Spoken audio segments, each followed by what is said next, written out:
Irmãos, eu quero falar sobre esse tema, comunhão, e quero conversar com os irmãos sobre os versos que eu acredito que são os versos mais conhecidos sobre esse tema, que se encontram no Salmo 133, um salmo curto, são apenas 3 versículos, e eu quero ler com os irmãos. Diz assim: como é bom e agradável quando os irmãos convivem em união. Verso 2: é como óleo precioso derramado sobre a cabeça, que desce pela barba, a barba de Arão, até a gola das suas vestes. É como o orvalho do Hermon, quando desce sobre os montes de Sião. Ali o Senhor concede a bênção da vida para sempre.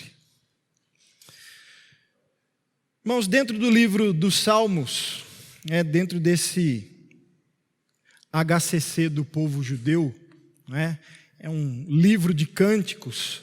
Dentro do livro dos Salmos nós temos alguns que são chamados de salmos de romagem. O Salmo 133 é atribuído ao rei Davi, e ele é um desses salmos de romagem. E o que são esses salmos? Esses salmos eram canções dos viajantes judeus, que por pelo menos 3 vezes ao ano, eles viajavam até o centro da adoração que estava em Jerusalém, onde ficava o tabernáculo na época de Davi. E enquanto eles caminhavam, eles iam cantando esses salmos, e na maioria deles falava da grandeza de Deus, falava dos feitos de Deus. Eram canções que anunciavam as obras e anunciavam a glória do Deus de Israel.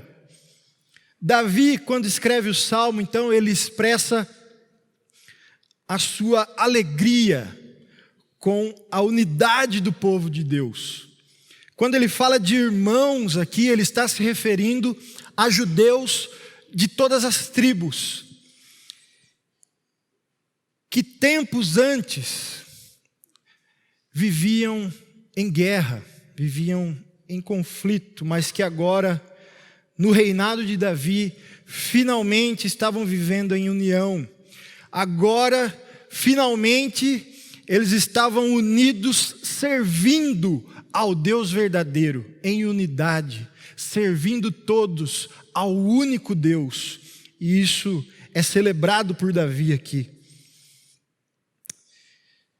Já não tinha mais a bagunça que existiu no tempo dos juízes, por exemplo.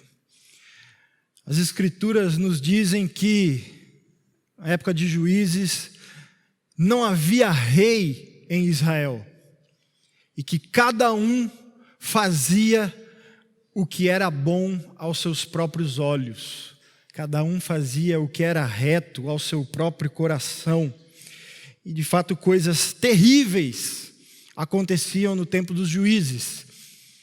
Se os irmãos tiverem ou já tiveram a oportunidade de estudar o livro de Juízes, os irmãos certamente vão perceber ou já perceberam isso.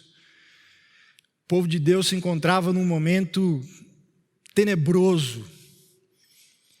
Nós estamos, inclusive, tendo na EBD, na classe dos adultos, está sendo falado sobre o livro de Juízes.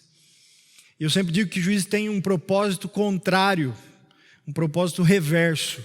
O livro de Juízes é o livro que nos mostra o que não fazer.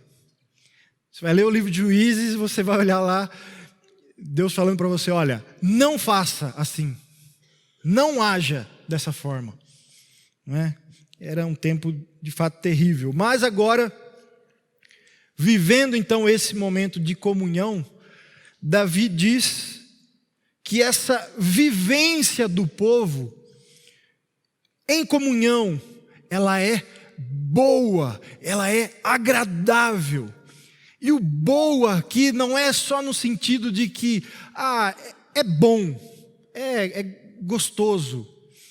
É mais do que isso, é dizer que é bom aos olhos de Deus. Deus, o próprio Senhor, se agrada disso. E de fato, irmãos, é prazeroso viver em comunidade quando existe união. É prazeroso viver em comunidade quando existe unidade. Quando existe respeito, quando existe amor um pelo outro. Mas, irmãos, viver em comunidade pode também ser algo infernal. Viver em comunidade pode ser algo muito penoso. Viver em comunidade pode ser um fardo pesadíssimo, caso não haja união. Se não existir unidade, pode ser algo terrível. No verso 2, Davi compara a união ao óleo, e esse óleo ele não era um óleo qualquer. Esse óleo era extremamente aromático, era um óleo muito cheiroso. Um óleo cuja receita o próprio Deus deu a Moisés. E a gente pode ver isso lá em Êxodo capítulo 30. Somente os sacerdotes podiam fazer esse óleo. Ele era composto do azeite mais fino e das especiarias mais caras da época. Esse óleo era usado para ungir o sacerdote, quando ele era escolhido para ministrar diante de Deus como sumo sacerdote. Acontecia ali então uma cerimônia, esse óleo era derramado sobre a cabeça do sacerdote, de maneira abundante, de forma que escorria da cabeça pela barba e por toda a roupa, até a orla das vestes. Todos podiam sentir o cheiro agradável desse óleo sendo derramado. E Davi compara então essa união entre o povo de Deus com algo muito precioso, com algo muito raro. Davi está demonstrando aqui que a comunhão, que a união do povo de Deus é algo que deve ser desejado, que é algo que deve ser buscado. Buscado como se fosse um tesouro. Uma outra percepção do texto é a questão do perfume do óleo. A comunhão dos irmãos, ela é tão agradável quanto o aroma do melhor dos perfumes. Então nós temos essa comparação que Davi faz de algo precioso. Ele fala desse óleo tão cheiroso e o compara com a união do povo de Deus, mas acredito que a ideia principal de Davi é falar aqui sobre um óleo que vem de cima. Algo que vem de cima e promove unidade. Isso no sentido de dizer que o mesmo óleo que cobre a cabeça é o mesmo óleo que vai descer pela barba e que vai descer por todo o corpo. Um único óleo vindo de cima, cobrindo todo o corpo. Mesmo óleo de cima a baixo, o mesmo para a cabeça, para as mãos, para os pés. Isso tem um sinônimo de unidade aqui. No verso 13 ele faz uma outra comparação, também nesse sentido, agora com o orvalho do Monte Hermon. O Monte Hermon, irmãos, fica ao norte de Israel, é um monte muito alto e tem, durante boa parte do ano, o seu pico completamente congelado, todo cheio de neve. E quando essa neve derrete, essa água forma rios, ela forma lagos aos pés do monte. E o que Davi está falando aqui, ele está se referindo ao momento em que essa água, ela evapora e depois desce como orvalho. Ela desce sobre o Monte Hermon e desce também sobre os montes. Só um minuto, irmãos, que a minha tecnologia aqui falhou. Vou no papel agora.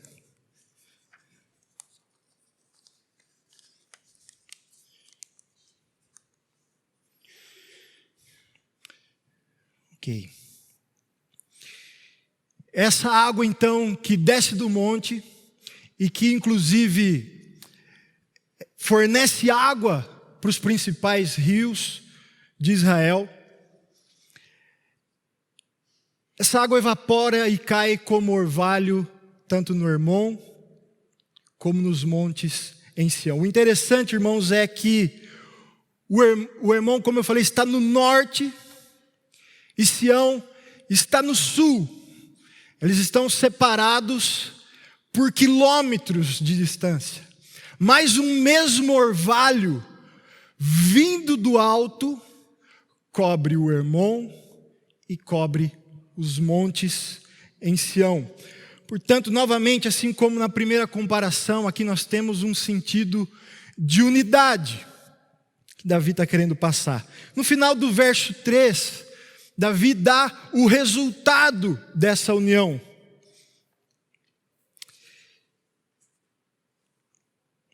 Ele vai dizer que era em Sião, onde o povo estava reunido, onde eles se encontravam para adorar.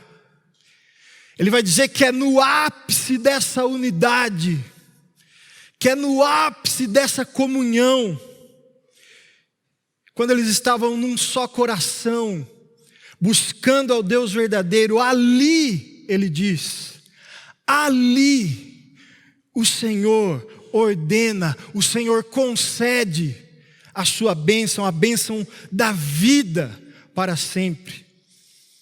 Portanto, irmãos, podemos ver com Davi que a união é a base da bênção de Deus sobre um povo.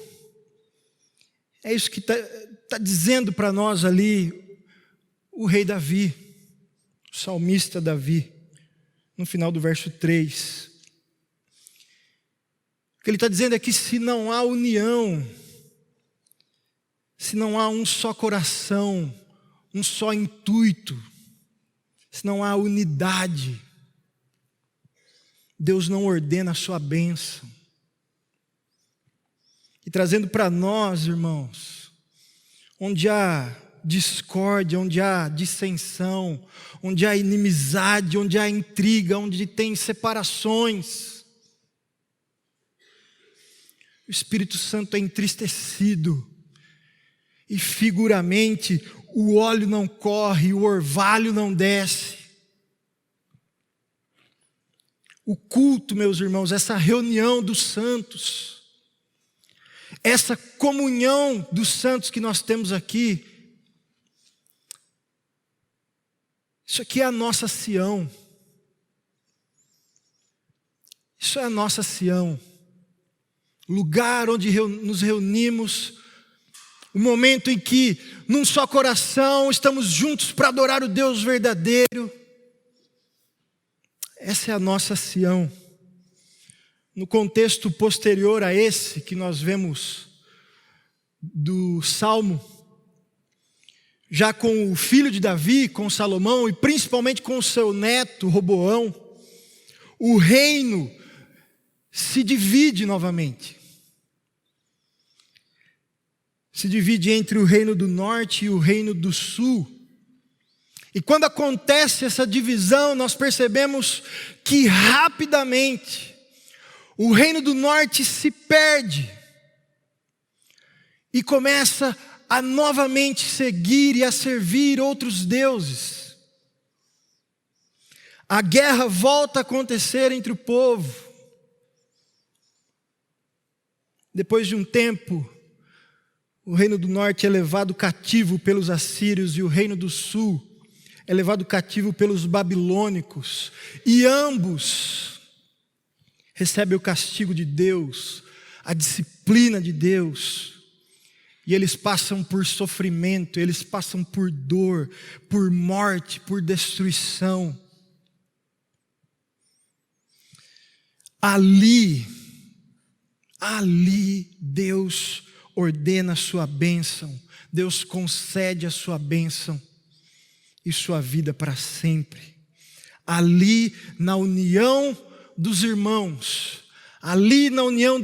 existe prazer, é bom, é agradável, mas quando não há união, quando não existe unidade, vem perda, vem dor, vem sofrimento. E é isso que o texto e a história de Israel nos ensinam. Nos ensinam que reino, cidade, casa, igreja dividida não subsiste. As duas figuras com as quais Davi compara a união entre os irmãos apontam para Deus como aquele que promove a unidade. Vem de cima e une as partes.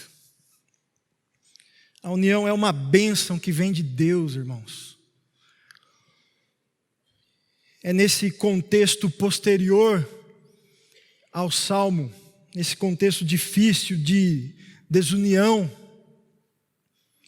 que nós percebemos que começa a ficar cada vez mais clara a necessidade da figura do Messias.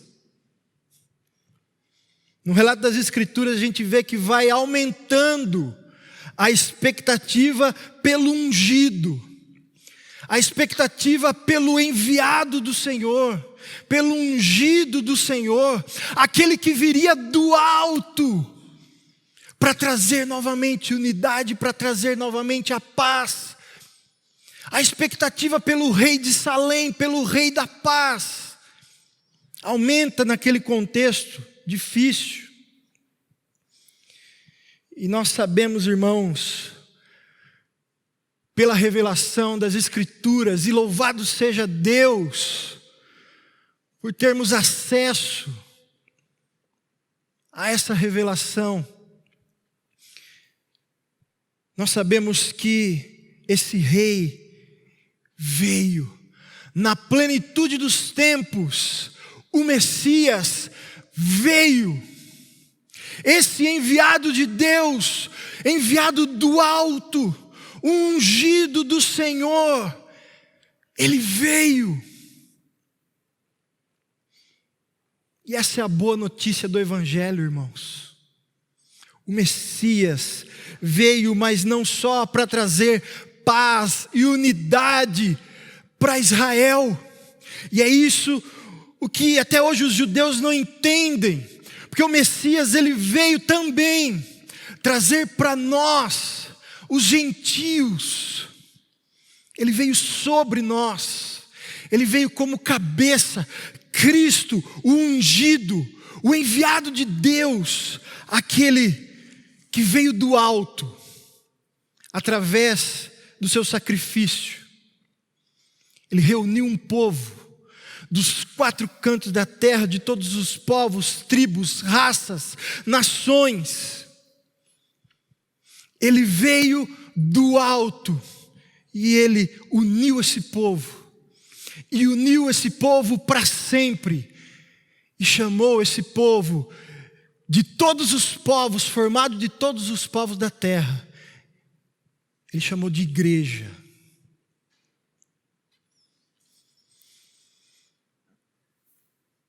Irmãos, hoje, nós que cremos no Senhor Jesus, Podemos olhar para o outro lado do mundo, pessoas que estão tão distantes fisicamente de nós, mas nós podemos olhar para lá, para o Japão, para a Alemanha, para a China, e encontrar lá do outro lado do mundo, irmãos em Cristo Jesus.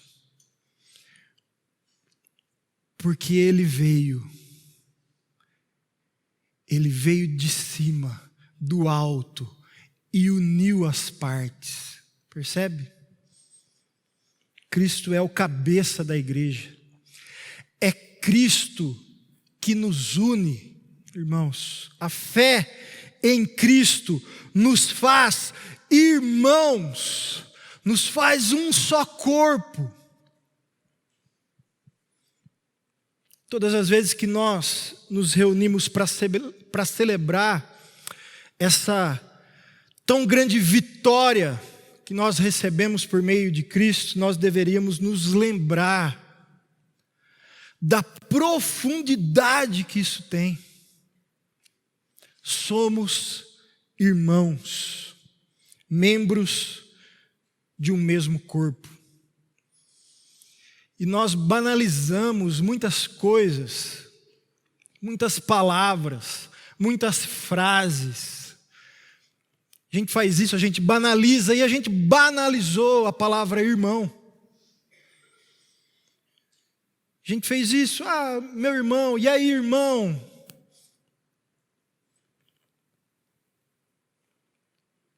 A verdade, meus irmãos, é que quando eu olho para o meu irmão em Cristo,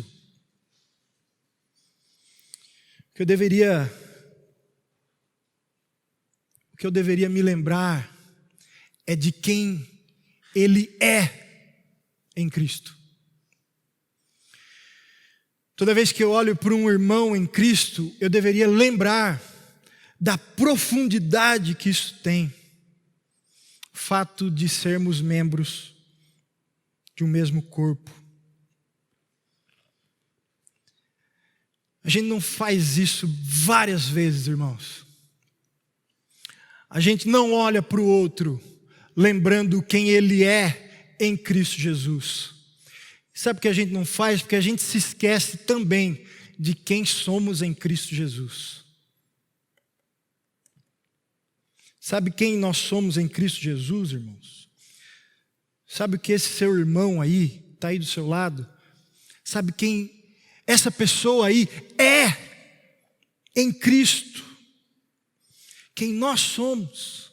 Nós somos aqueles pelos quais o Cordeiro foi morto antes da fundação do mundo, como diz lá em Apocalipse 13. É isso que nós somos. Essa irmãzinha, esse irmãozinho que está sentado aí do seu lado,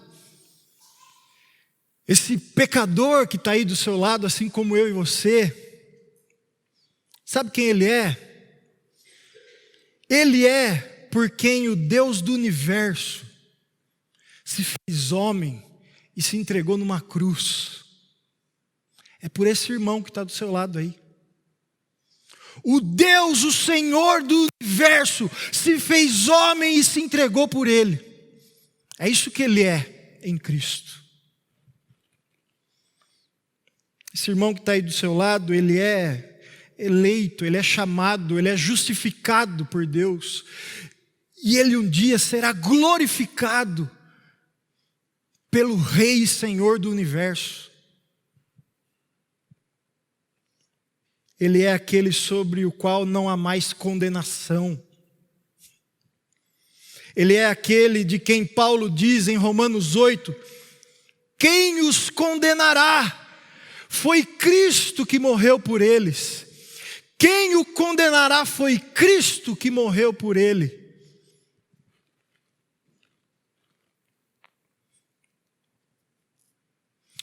Jesus morreu por esse irmão que está do seu lado aí. Isso é muita coisa, irmãos. E isso é maior do que tudo. A gente precisa se lembrar disso. é maior, quem Ele é em Cristo é maior do que a minha diferença com Ele. Entende? Quem Ele é em Cristo, eu vou explicar melhor isso, mas quem Ele é em Cristo é maior do que o pecado dele.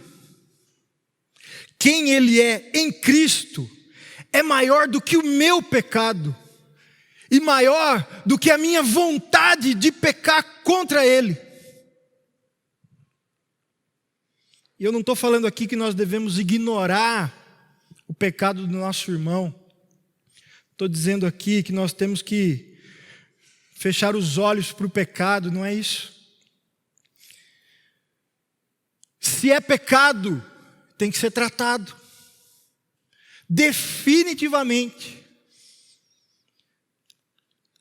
É pecado, que seja tratado como tal. Mas nós devemos tratar em amor, com compaixão e misericórdia. Tratar com o único intuito de levar ao arrependimento. O intuito de que haja reconciliação, para que haja novamente comunhão. Quando eu abro a minha boca para falar mal do meu irmão, quando eu faço fofoca sobre ele, quando eu deixo Satanás usar a minha língua para criticar a liderança, para criticar o ministério de criança, para criticar o culto, para criticar o que fez, o que deixou de fazer. Quando eu faço isso, eu não estou olhando para quem o outro é em Cristo. Eu estou deixando várias outras coisas estarem acima de quem Ele é em Cristo. Quando eu faço isso, eu estou promovendo divisão.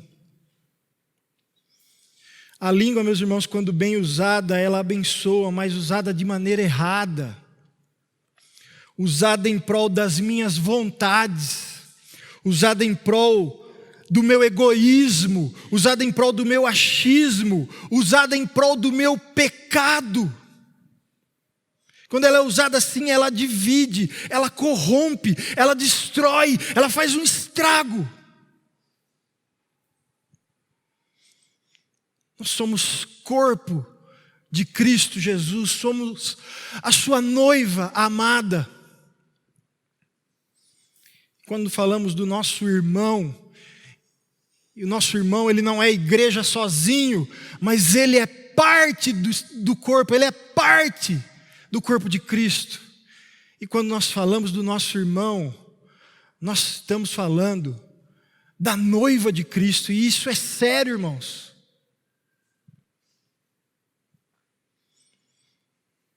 Como é então que nós tratamos as diferenças? Como é que a gente trata então os atritos, as insatisfações dentro da igreja? E elas existem. Sem dúvida existem. Sempre existiram e vão continuar existindo. Como é que nós tratamos então essas diferenças e esses atritos? Muitas vezes, irmão, sabe como nós vamos tratar? Relevando. Muitas vezes, sabe como nós vamos tratar uma diferença que nós temos dentro do corpo de Cristo?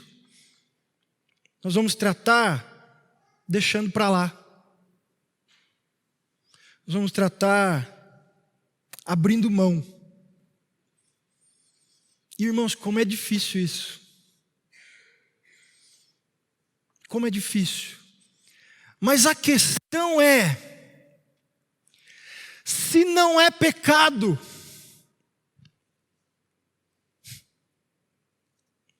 se é apenas uma insatisfação minha,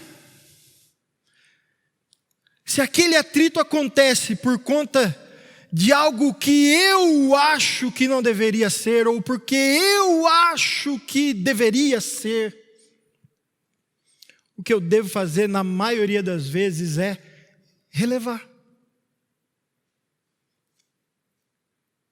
Abrir mão. Outras situações certamente vão exigir uma outra atitude. Talvez uma situação que seja realmente um pecado, nós vamos ter que ter uma conversa.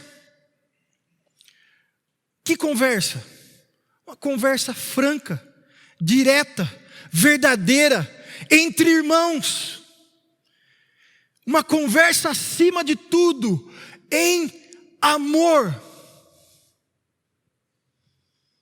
É assim que vamos tratar. Outras situações, e talvez situações das mais difíceis, nós vamos resolver simplesmente perdoando, pedindo perdão. Situações extremamente difíceis às vezes, atritos complicados, se resolvem com perdão, com o pedir perdão, com o ser perdoado, com o perdoar. Irmãos, não tem fórmula mágica. É isso que a Bíblia nos ensina. Coisas que temos que fazer que às vezes são difíceis, mas são simples. A gente complica, irmãos. Como é difícil abrir mão. Como é difícil deixar de lado aquele sentimento de... Quando a gente está carregado de justiça. Justiça própria. Como é difícil às vezes deixar isso de lado. Sabe quando, irmãos, nós conseguimos relevar as coisas, deixar de lado certas questões? Sabe quando, irmãos, nós conseguimos ter uma conversa franca, em verdade, de irmão para irmão, uma conversa em amor? Sabe quando nós conseguimos pedir perdão? Sabe quando conseguimos perdoar? Quando nós olhamos para o outro e enxergamos primeiramente quem ele é em Cristo Jesus. Que a nossa boca, irmão, seja um canal para promover a paz, seja um canal para promover reconciliação, promover unidade no corpo de Cristo. Conheço uma igreja, irmãos, muito problemática. Mas não é pouco, é muito. Uma igreja muito complicada. Para os irmãos terem uma ideia, uma igreja que um rapaz teve um caso com a madrasta. E pasmem, a igreja sabia do caso e nunca fez nada. Pior, sabia, nunca fez nada e se orgulhava disso ainda. Se orgulhava de ser uma igreja diferentona, uma igreja que não julgava o pecado do irmão. Essa igreja, irmãos, ou nessa igreja existiam membros que ficavam bêbados na celebração da ceia. Enchiam a cara com o vinho na comunhão da ceia. Era uma igreja que tinha grupinhos, se formava um grupinho aqui, um grupinho ali, e aí esse grupinho discutia com o outro. A igreja de fato era muito problemática. E imagine, irmãos, as palavras que a gente iria proferir a respeito dessa igreja, sabendo de todas essas coisas tão terríveis, pecados tão destruidores, quais seriam as nossas palavras com relação a essa igreja? O que acontece é que o missionário que plantou aquela igreja ficou sabendo das coisas que estavam acontecendo lá. E esse missionário mandou uma carta para essa igreja para tratar os pecados daquela igreja, para tratar esses problemas que estavam acontecendo ali. E eu quero ler com os irmãos como ele começa a carta que ele enviou então para aquela igreja tão difícil, tão cheia de pecado, tão problemática. 1 Coríntios capítulo 1. Eu, Paulo, chamado para ser apóstolo de Cristo Jesus pela vontade de Deus, escrevo essa carta com o nosso irmão Sóstenes. A igreja de quem? De Deus. Lembre-se de quem nós estamos falando, de que igreja e de que pecados aconteciam naquela igreja. A igreja de Deus em Corinto, aqueles que Ele santificou por meio de Cristo Jesus. Vocês foram chamados por Deus para ser seu povo santo, junto com todos que em toda parte invocam o nome de nosso Senhor Jesus Cristo, Senhor deles e nosso. Que Deus, nosso Pai e o Senhor Jesus Cristo lhes deem graça e paz. Olha isso. Sempre agradeço a meu Deus por vocês e pela graça que Ele lhes tem dado em Cristo Jesus. Por meio dele, Deus os enriqueceu em tudo, em toda capacidade de expressão e em todo entendimento. A mensagem a respeito de Cristo, de fato, se firmou em vocês, uma vez que nenhum dom espiritual lhes falta, enquanto esperam ansiosamente pela volta de nosso Senhor Jesus Cristo. Ele os manterá firmes até o fim, para que estejam livres de toda a culpa no dia de nosso Senhor Jesus Cristo. Deus é fiel e Ele os convidou a ter comunhão com seu Filho Jesus Cristo, nosso Senhor. Irmãos, suplico-lhes, em nome de nosso Senhor Jesus Cristo, que vivam em harmonia uns com os outros e ponham fim às divisões entre vocês. Antes, tenham o mesmo parecer, unidos em pensamento e propósito. Irmãos, Paulo sabia de quem e com quem ele estava falando. Paulo sabia que por mais que fosse uma igreja problemática, uma igreja difícil de ser tratada, ele sabia que acima de tudo ele estava tratando da noiva de Cristo. E eu tenho certeza, irmãos, que se naquele tempo alguém chegasse para Paulo e dissesse assim: Paulo, mas é aquela igreja lá em Corinto, aquele bando de pecador que se reuniu lá, que igreja difícil, tem coisas que acontecem lá que eu nunca vi, uns absurdos. Aquilo não dá em nada não, Paulo. Desiste daquilo lá. Aquilo lá não vai chegar a lugar nenhum. Aquele bando de pecador lá. Irmãos, eu tenho certeza que a resposta de Paulo seria: você tem razão. Você tem razão, é uma igreja realmente difícil. Realmente tem muitos pecados para serem tratados lá. Quer saber? Cristo morreu por eles. Cristo morreu por aqueles pecadores que se reúnem na igreja de Corinto. E isso está acima de tudo.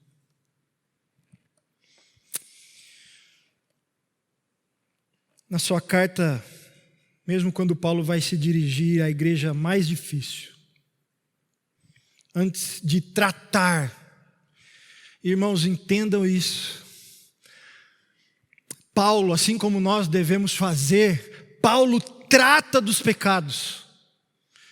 Paulo vai falar dos pecados daquela igreja e vai tratar duramente sobre os pecados daquela igreja, no desenrolar da sua carta. Ele vai ser duro com os erros que estão acontecendo naquela igreja, e nós devemos ser assim também. Mas antes disso, antes de tratar dos pecados,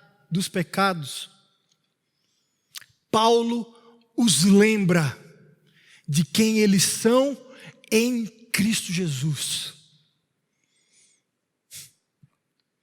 Ele diz: olha, vocês são santificados em Cristo. Vocês são igreja de Deus. Vocês são chamados para serem santos. E eu dou graças a Deus todos os dias por vocês. Na verdade, todas as cartas paulinas direcionadas às igrejas, em todas elas ele segue esse mesmo padrão, aos Romanos, aos Colossenses, Efésios, Gálatas. Ele sempre, primeiramente, os lembra quem eles são em Cristo. E depois de lembrá-los quem eles são em Cristo, ele vai dizer: olha, por serem quem vocês são em Cristo, é que vocês não devem agir assim. Por vocês serem quem vocês são em Cristo, porque Ele pagou o preço por vocês, porque vocês foram chamados para serem santos, é que vocês devem deixar esse pecado. Por quem vocês são em Cristo, é que vocês devem agir dessa ou daquela forma. Paulo inicia suas cartas sempre lembrando as igrejas quem eles são. Nós precisamos agir assim, meus irmãos, reconhecendo em primeiro lugar quem somos e a profundidade disso. Nós sempre teremos diferenças na igreja, isso é inevitável. Nós somos uma comunidade, algo que é coletivo, mas formado por indivíduos, pessoas com as suas particularidades. Portanto, é inevitável que nós tenhamos diferenças. A cor que eu gosto não é a cor que o outro gosta. A minha cor preferida não é a cor preferida do meu irmão. A música que eu gosto não é a música que o meu irmão gosta.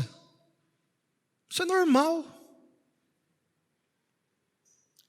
Nós temos na nossa igreja, irmãos, aqui na Piba, por exemplo, diferenças em questões doutrinárias, em questões teológicas. A Confissão de Fé Batista Brasileira nos permite que tenhamos essas diferenças aqui. É claro que com questões secundárias, mas existem. Tem irmãos que têm uma posição e o outro irmão tem uma posição diferente. Não há problema nenhum. Nós temos que saber conviver em amor, respeitando. O que nos une, irmãos, e isso tem que estar muito forte, muito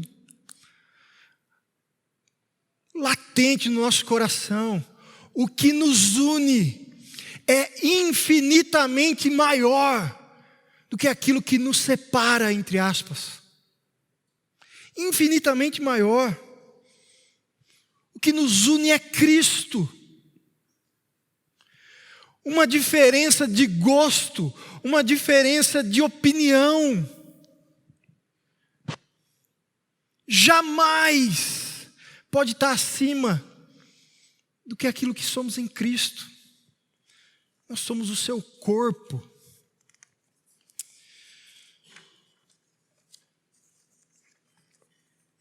E Deus nos fez diferentes, não por acaso, mas de propósito.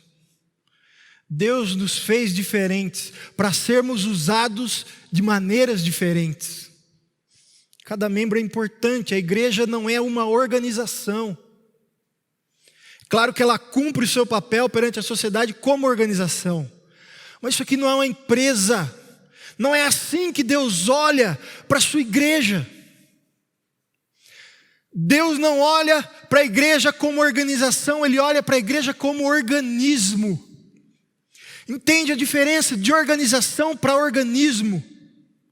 Organismo é algo vivo. Igreja é corpo.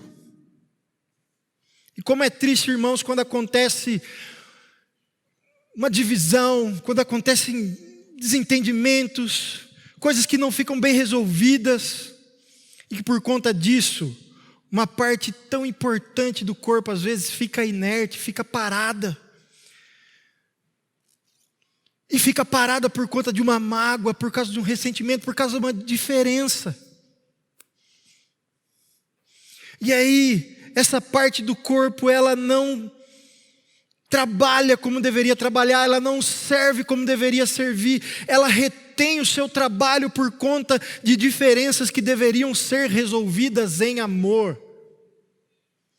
Partes do corpo ficam estagnadas por coisas que deveriam ser resolvidas numa conversa franca, direta entre irmãos em amor. Ficam paradas por falta de perdoar, por falta de pedir perdão. Isso é triste, irmãos. Se a mão esquerda não trabalha, ela sobrecarrega a direita. E elas, definitivamente, elas não precisam ser iguais. A esquerda certamente vai ser diferente da direita. Mas elas precisam trabalhar juntas, unidas no mesmo propósito, no mesmo intuito, no propósito para o qual nós todos fomos chamados, e todos fomos chamados como igreja de Deus, e particularmente fomos chamados para a glória de Deus. E é para isso que devemos trabalhar, para que Deus seja glorificado. Eu sei que muitas vezes quando ouvimos mensagens assim, nós somos tentados a pensar, o fulano tinha que estar aqui para ouvir. Nossa, isso aí que Danilo está falando hoje, tal pessoa tinha que estar aqui para ouvir isso. Nossa, ia falar com ele de uma forma. Não, irmãos, vamos pensar em nós. Vamos pensar como nós podemos fazer diferente. Como eu posso servir mais, como eu posso servir melhor, como eu posso amar mais o meu irmão. Em que área eu estou falhando? O que é que eu posso fazer para resolver questões? O que é que falta em mim? Para encerrar, eu quero ler um trecho da carta de Paulo aos Gálatas, que é um texto autoexplicativo. E eu gostaria que os irmãos prestassem atenção, só na leitura. Veja, irmãos, como esse texto revela a vontade de Deus para nós como igreja. Diz assim: toda a lei se resume num só mandamento: ame o seu próximo como a si mesmo. Mas se vocês se mordem e se devoram uns aos outros, cuidado para não se destruírem mutuamente. Por isso digo, vivam pelo Espírito, e de modo nenhum satisfarão os desejos da carne. Pois a carne deseja o que é contrário ao Espírito, e o Espírito o que é contrário à carne. Eles estão em conflito um com o outro, de modo que vocês não fazem o que desejam. Os que pertencem a Cristo Jesus crucificaram a carne com suas paixões e os seus desejos. Se vivemos pelo Espírito, andemos também pelo Espírito. Não sejamos presunçosos, provocando uns aos outros e tendo inveja uns dos outros. Irmãos, se alguém for surpreendido em algum pecado, vocês que são espirituais deverão restaurá-lo com mansidão. Cuide-se, porém, cada um para que também não seja tentado. Levem os fardos uns dos outros, os fardos pesados uns dos outros, e assim cumpram a lei de Cristo. Se alguém se considera alguma coisa não sendo nada, engana-se a si mesmo. Cada um examine os próprios atos, e então poderá orgulhar-se de si mesmo, sem se comparar com ninguém. E não nos cansemos de fazer o bem, pois no tempo próprio colheremos, se não desanimarmos. Portanto, enquanto temos oportunidade, façamos o bem a todos, especialmente aos da família da fé.